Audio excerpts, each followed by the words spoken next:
अब है हमारे पास पूर्ति सप्लाई। सप्लाई का मतलब है एक निश्चित समय पर किसी वस्तुओं की जितनी मात्रा बेचने के लिए एक उत्पादक या उत्पादक बेचने के लिए तैयार होता है, वह उस वस्तु की पूर्ति कहलाई जाती है। कीमत पर बेचने के लिए बाज़ार में कोई भी उत्पादक तैयार हो, उसे वह उस वस्तु की पूर्ति कहलाता है। जैसे यदि कोई विक्रेता एक निश्चित समय पर यदि कोई उत्पादक किसी वस्तु को उसकी विभिन्न कीमतों पर बेचने के लिए तैयार हो, तो वह पूर्ति कहलाती है, सप्लाई कहलाती है। पूर्ति का नियम कैसे है? जैसे मांग का नियम वैसे पूर्ति का नियम है। अन्य सब बातें समान रहने पर, कीमत बढ़ने पर पूर्ति बढ़ जाती है। मतलब दोनों में कैसा रिलेशन है? पॉजिटिव रिलेशन है। एक चीज़ बढ़ती है तो दूसरी चीज़ भी बढ़ती है। मतलब कीमत बढ़ने पर पूर्ति बढ़ जाए तो उसे कहेंगे हम धनात्मक संबंध। मान्यताएं क्या है? कीमतें स्थिर रहती है, तकनीक स्थिर रहती है, प्रतिस्थापन वस्तुओं की कीमतों में कोई परिवर्तन नहीं आता, भविष्य में वस्तु की कीमतों में कोई परिवर्तन नहीं आता, तो उस स्थिति में दोनों में संबंध पाया जाता है, धनात्मक संबंध पाया जाएगा कीमत और पूर्ति में। जैसे कीमत 1 रुपया, मात्रा पूर्ति 10 रुपये, कीमत बढ़कर 2 रुपये होगी, मात्रा 20, कीमत 3, 30। मतलब एक चीज़ बढ़ रही है तो दूसरी चीज़ भी बढ़ रही है। डायग्रामेटिकली हम देखते हैं, जैसे जैसे एक बढ़ती है, यहाँ से इतनी बढ़ गई तो ये भी इतनी बढ़ गई, ठीक, ये बढ़कर इतनी हो गई और ये बढ़कर इतनी हो गई, ठीक है जी। तो मतलब पूर्ति का वक्र कैसा रहेगा? हमेशा इस तरह का ही रहेगा। अगला प्रश्न बनता हमारा, पूर्ति के निर्धारक तत्व कौन है? सप्लाई को डिटरमाइन करते हैं वो कौन कौन से तत्व? सबसे वस्तु की कीमत, कीमत बढ़ने पर पूर्ति बढ़ जाती है जी। और उसके बाद क्या है? संख्या, फर्मों की संख्या, मतलब फैक्ट्री में जो फर्में होती हैं उनकी संख्या बढ़ने पर उनकी पूर्ति बढ़ जाती है। यदि फर्मों का उद्देश्य लाभ कमाना है तो अधिक कीमत पर अधिक पूर्ति की जाएगी, कम कीमत पर कम पूर्ति की जाएगी। यदि उत्पादन की तकनीक सरल है, सरल मतलब उत्पादन की तकनीक में जो मज़दूर लगते हैं वो कोई ख़ास टेक्निकल नहीं होते हैं, तो स्थिति में उत्पादन बढ़ाते समय हमें कोई ख़ास टेक्निकल मज़दूरों की ज़रूरत नहीं पड़ेगी। तो उत्पादन की तकनीक अगर सरल होगी तो उत्पादन बढ़ाया जा सकता है। यदि उत्पादन की तकनीक जटिल मतलब बहुत मैकेनिकल है, जिसमें इंजीनियर्स ही काम कर सकते हैं, तो उस केस में हमें अगर उत्पादन बढ़ाना है तो हम उत्पादन नहीं बढ़ा पाएंगे, क्योंकि आसानी से हमें वो मज़दूर नहीं मिल पाएंगे। फिर उत्पादन के साधन की कीमत, यदि उत्पादन के साधन जो मज़दूर लगे हैं हमारी फैक्ट्री में, तो यदि उनकी कीमतें बढ़ जाती, यदि उनकी मजदूरी बढ़ जाती है, तो उस केस में हमारी लागत और खर्चे भी बढ़ जाएंगे। तो उस स्थिति में उत्पादन बढ़ाना हमारे लिए ठीक नहीं होगा। और यदि हमारे पास मज़दूर जो हैं उनकी मजदूरी कम है, तो उस स्थिति में हमारा खर्चा कम होगा और लागत कम होगी। उनकी लागत कम होने से उनकी कीमत कम होगी, कीमत कम होने से उनका कीमत कम जब किसी चीज़ की होती है तो हम ये मानते हैं कि कीमत कम होने पर वो ज़्यादा चीज़ बिकती है। तो ये था हमारा। अब क्या हमारे पास कीमत लोच निकालनी है पूर्ति की। इस तरह हमने मांग लोच निकाली, इस तरह हम पूर्ति लोच कीमत लोच निकालते हैं पूर्ति की। अब है हमारे पास कीमत लोच। कीमत में परिवर्तन आने के कारण पूर्ति में जो परिवर्तन आता है उसे कीमत लोच कहते हैं। जैसे मांग की लोच था, कीमत में परिवर्तन आने के कारण मांग को मापा तो उसे कहते हैं मांग लोच। कीमत में परिवर्तन आने के कारण पूर्ति को मापेंगे तो कहेंगे पूर्ति की कीमत लोच। अब ये भी उसी तरह की होती है जिस तरह से हमारी मांग की लोच होती है। हमने किया बिलोचदार, इनलास्टिक, लास्टिक, इक्वल टू 1 और ग्रेटर दैन 1 और लेस दैन 1, तो ये सारी वही हैं। हमने सिर्फ देखना है इसमें क्या क्या है, तो ज़्यादा इसमें हमें कठिनाई नहीं होगी। मतलब बिलोचदार मतलब कोई परिवर्तन नहीं होगा। बिलोचदार मतलब कीमत में परिवर्तन होने के कारण पूर्ति में कोई परिवर्तन नहीं होता। कीमत बढ़कर यहाँ से यहाँ पहुँच जाती है,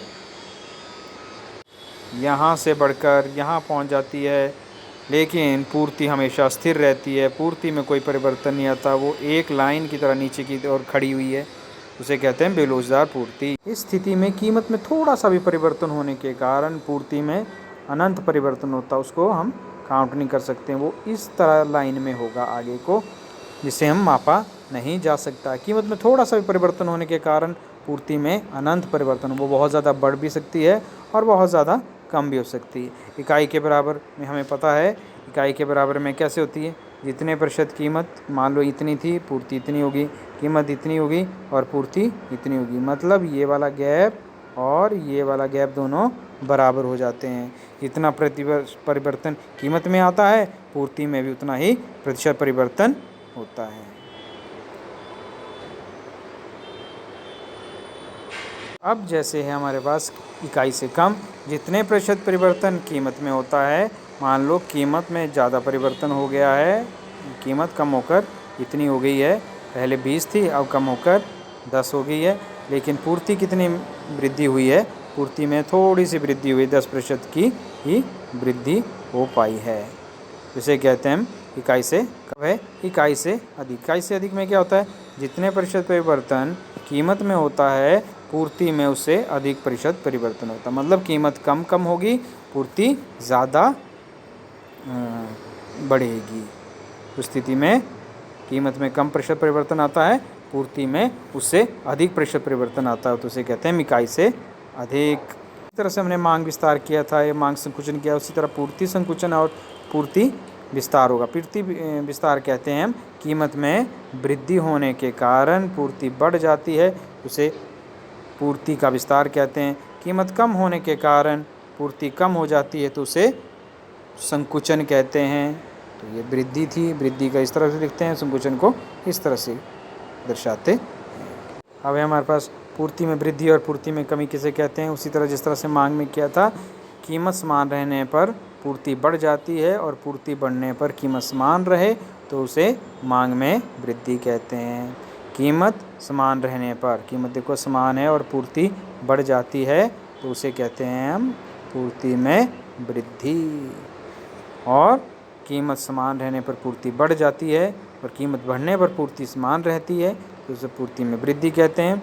उसी तरह मांग में कमी किसे कहेंगे, कीमत के अतिरिक्त अन्य तत्वों में परिवर्तन आने के कारण जो पूर्ति में परिवर्तन आता है उसे पूर्ति में वृद्धि या पूर्ति में कमी कहते हैं। कीमत के अतिरिक्त अन्य तत्वों में परिवर्तन आने के कारण पूर्ति कीमत पर अन्य सवाल में कीमत बढ़ने पर पूर्ति कम हो जाती है और कीमत पूर्ति कम होने पर कीमत बढ़ जाती है, उसे कहते हैं पूर्ति में कमी।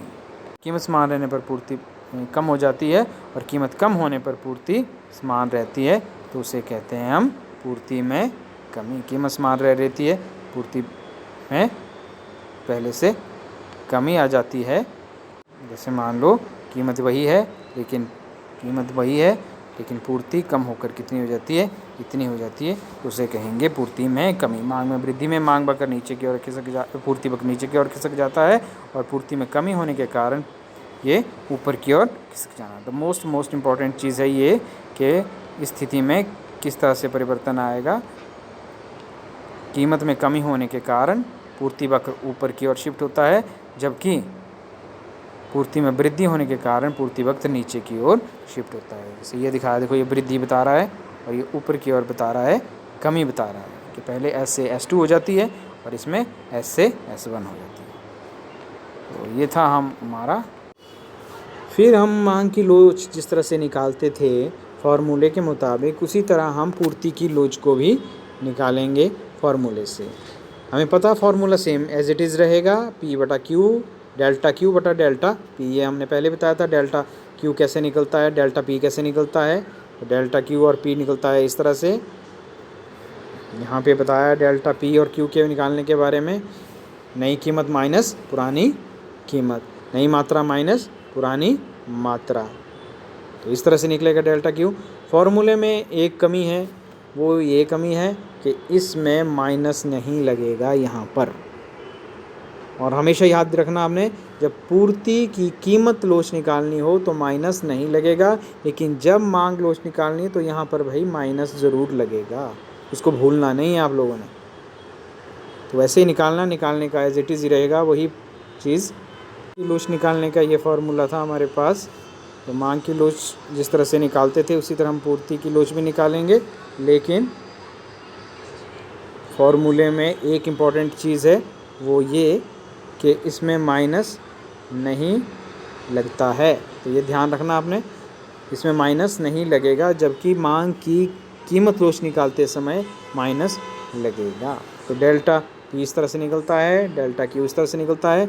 नई कीमत माइनस पुरानी कीमत, नई मात्रा माइनस पुरानी मात्रा।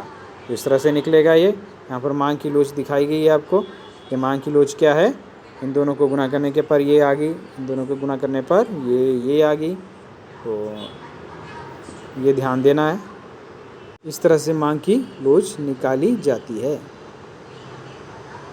तो ये ख़त्म हो गया हमारा चैप्टर